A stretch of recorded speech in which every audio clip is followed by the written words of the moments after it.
شمع اور شاعر یہاں پہ اقبال ہیں، انہوں نے کچھ شعر کہے ہیں فارسی میں ان کا ترجمہ پڑھ دیتا ہوں کہ میں نے کل اپنے ویرانے گھر میں شمع سے کہا کہ پروانے جو ہیں وہ تیرے ارد گرد چکر لگاتے رہتے ہیں، اور میں اس جہاں میں صحرا کے سرخ پھول کے چراغ کی طرح ہوں، اور اس سے نہ تو محفل جگمگا سکتی ہے نہ کوئی گھر روشن ہو سکتا ہے، یعنی میری ہستی کسی کام کی نہیں، شاعر کی۔ پھر کہتے ہیں اے شمع،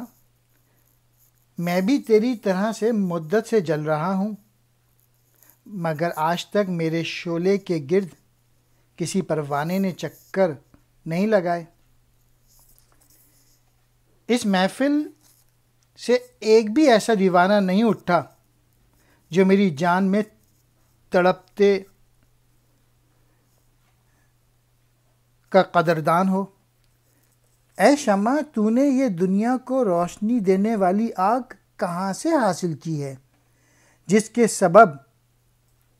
کمزور اور ناتواں پروانہ بھی، اس کے اندر بھی حضرت موسیٰ علیہ السلام جیسا سوز پیدا ہو جاتا ہے۔